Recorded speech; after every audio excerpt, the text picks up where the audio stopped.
अशी आहे, जीव आज चूक केल्यानंतर उद्या चूक करतो, पण त्याच जीवाला जर सत्संग लाभला, भजनाला, कीर्तनाला, प्रवचनाला आला, तर त्याला ती विकारपणा नंतर करू वाटत नाही, पण त्याची संगत चांगली असेल लागते. परिणाम कशाचा आहे? संगतीचा त्या ठिकाणी. मग संगत असल्यानंतर वृत्ती, आणि देहाचे 3 प्रकार आहेत. वृत्ती म्हणजे पूर्ण देह येतो, आणि प्रवृत्ती म्हणजे काय खायचं काय प्यायचं हे कळतं, आणि निवृत्ती म्हणजे ज्ञानराजेचे गुरु. निंदा द्वेष चेष्टा ज्ञानेश्वर महाराजाला त्यांच्या गुरुने सांगितलं, कारण निंदा द्वेष चेष्टा अभिमान भाजा सांडुली या भाजा केशिराल. म्हणजे निंदा बी कोणाची करायची नाही, चेष्टा बी करायची नाही. आणि निंदा द्वेष, निंदेतून चेष्टेतून भांडणाला निर्माण होतं. कारण आव तर काव ना आर तर कार ही जगाची रेत आहे. म्हणजे वाणी कशी आपण करायची, आपण वापरायची हे आपण ठरवायचं. मग दुसऱ्या चरणात सांगतात की तुकोबराय दुसऱ्या चरणात या ठिकाणी म्हणतात येणे रुची एकांताचा वास. म्हणजे ह्या ठिकाणी आल्यानंतर काय होतंय, तरी एकांत लागतोय. बघा, जे अशी एकांत घडला अवघे आधी कळे त्याला, आणि त्यावेळेला वडीलपणाला ठाव नाही. आज ज्ञानेश्वर महाराजांनी एकांत केला, अनेक संतांनी एकांत केला, त्यांना जेवढं ज्ञानाची प्राप्ती होती तर कुणाला वडीलपणी म्हणजे वडील म्हणजे वयानं श्रेष्ठ. ज्ञानेश्वर महाराज वयानं श्रेष्ठ आहेत का? चांगदेवाला वयानं किती श्रेष्ठ होता, पण नमावं लागलं का नाही? ज्ञानानं जो श्रेष्ठ व्यक्ती असतो, ज्ञानानं त्याचं आचरण, युक्ती, बुद्धी, ज्ञान, वैराग्य, शीलवान, पूर्वक त्याच्यावर त्याचं चरित्र आणि चारित्र्य घडलं जातं. म्हणून तुकोबरायाचं चरित्र आपण या ठिकाणी खाली मांडलेलंच आहे. त्या चरित्रात तुम्ही एका वेळेस आपण दृष्टांत 1-2 देऊया. पुढं येणे सुखे रुची एकांताचा वास. कारण एकांतात गेल्यानंतर काय वाटतं, आपल्याला थोडं संकट आल्यानंतर आपण काय करतो, काय या जीवनात नाही कुठं जावं, काय तर करावं. मग त्यावेळेस व्यक्तीने काय करावं, सरळ आपलं कुठं तर तीर्थापाशी जावं, चांगलं एकांत निर्मळ नदी बघावं, ही बघा तिथं शांत बघा. आज आपल्या सरपले गावात कोणाला जर टेन्शन आलं, काय झालं, सरळ त्यांनी काय करायचं, तिथं हारा झाडं वृक्ष वडली सगळे लावलेले, त्या ठिकाणी बसायचं, ध्यान धारणा करायची किंवा अभंग 1-2 वाचायचा.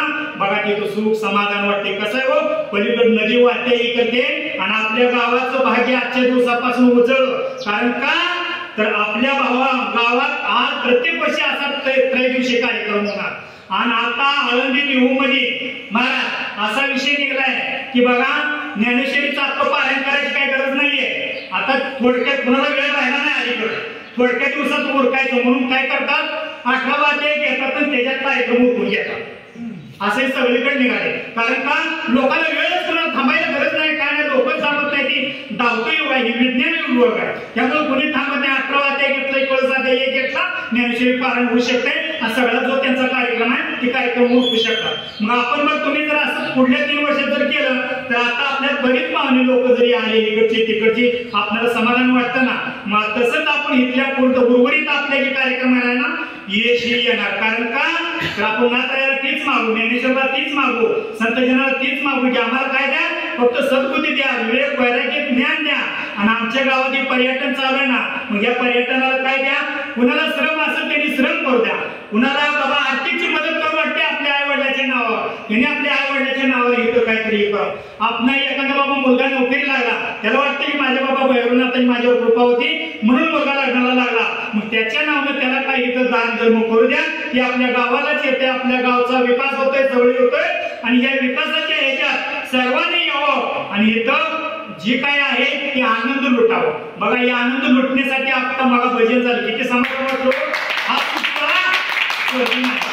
सुखसोळा कुठं आहे का हो, स्वर्गीची त्या आम्हाला इच्छित आली देवा मोठी डोकी बाबा जन्मा की तिथं चिंतन करतात. पण हे जे नाण्याच्या 2 बाजू असतात. बघा, त्या पूर्वजांना असं वाटतं माझ्या कुळात एक असा मुलगा जन्माला यावा, त्याने कीर्तन प्रवचन पूजी सगळे करावं, असं पूर्वज चिंतात. मग काय पूर्वज नरकात असतात, काय पूर्वज वैकुंठात चांगल्या ठिकाणी असतात, विष्णू भक्त असतात ते वैकुंठात असतात, वाईट असतात ते नरकात असतात. मग त्या जन्म झालेल्या व्यक्तीने काय करावं, तर जन्माला आल्यानंतर चांगलं बोला, चांगलं वागावं, सत्कीर्ती ही करावं. तिथं तिनं चांगलं जे कर्म करत ते नरकातले ती स्वर्गात जाते.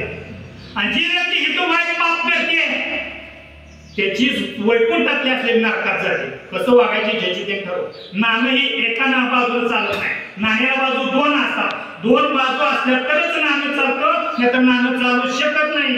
म्हणून त्याने येणे सुखे रुची एकांताचा वास. मग तुकोबराय आता बऱ्याच वेळेस तुम्ही कीर्तनात बोध ऐकलाय, त्या बोधाचं सर्वस्व सार तुम्हाला सांगतो. बोध जो आहे ना, तुम्ही कीर्तनात ऐकलाय, पण त्या बोधाचं सर्वस्व सार तुम्ही ऐका. ज्यावेळेस तुकोबारायाची पत्नी भाकरी घेऊन जात होती भंडारी डोंगरावर, ती कान लावत होती इथपर्यंत हे सगळं तुम्हाला माहिती आहे. पण हा काळ आहे 350-400 वर्षाचा पूर्वीचा. तेव्हा पितळ नव्हते, तांदूळ नव्हते, स्टील नव्हतं, काय नव्हतं.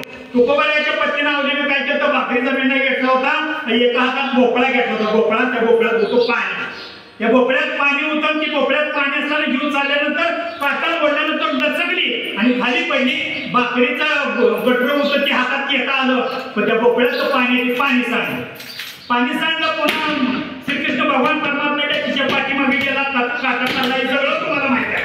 पण ज्यावेळेस श्रीकृष्ण भगवान परमात्मा भंडाऱ्यावर गेला आणि ते मागं हे श्रीकृष्ण भगवान परमात्मा गेला आणि तुकोबाला आनंद झाला. कारण का, तर मी त्याची सेवा करतोय, तो मला भेटला नाही, पण माझ्या आधी तुला भेटला म्हणून तुकोबाला आनंद झाला. बरोबर झालं, माझ्या मागची कर्कशपणा थोडा कमी झाला. कारण का, संताचा, भगवंताचा, सद्गुरूचा स्पर्श झाल्यानंतर उचित बदल पडतो असं तुकोबाला वाटलं. आणि तुकोबाने ठीक झालं, बरं झालं, आता 2 ताटे कर, 2 ताटे कर म्हणजे 2 ताटे केले. आता म्हणले ना, 2 भाकऱ्या आल्या, त्या मेथीची भाजी येईल, या आलाय तिसरा, कारण तिचा कर्कश स्वभाव होता. ती त्याला भांडत होती देवाला, पण तुकोबा जेवढेश्वर कधी जेवत नव्हती. तिची भक्ती अशी होती, तुकोबा जेवढेश्वर ती कधी जेवत नव्हती. 2 ताटे केली, 2 जण जेवली. पण प्रसंग कीर्तनकार ही तुम्हाला सांगत नाही, ती सांगण्यासाठी आपण प्रसंग सांगतोय. कारण जेवली, पण त्यावेळेस पाणीच नाही, पाणी होतं, ती सांगलं, जेवण नाही. आणि त्यावेळेस तुकोबाराया भगवान श्रीकृष्ण परमात्मा जेवले आणि तुकोबारायांनी भगवान श्रीकृष्णाच्या मुखाकडे बघितलं आणि श्रीकृष्ण भगवान परमात्मा मला ते पुढे खडक आहे ना, त्या खडकातली चिप काढून आणि तो आज तागायत झालाय. कोणाला जायचं असलं भंडाऱ्यावर, तर भंडाऱ्याच्या वरलाकडल्या दिशेला आज तागायत तो झाला पाहतोय, डोंगर किती उंची आहे, तिथली चिप काढली आणि झाडा बळबळ व्हायला. तिथं ऋषीमुनी जपी तपी ध्यान करतात आज तागायच्या भंडाऱ्यावर. तुम्ही जर गाव फिरत गेला तर त्या ठिकाणी बघा, असे असणारे तुकोबा त्यांनी येणे सुखे रुची एकांताचा वास. मग एकांताचा वास, एकांत मानला ज्याला, अवघ्या आधी कळे त्याला, त्यावेळी वडीलपणाला ठाव नाही.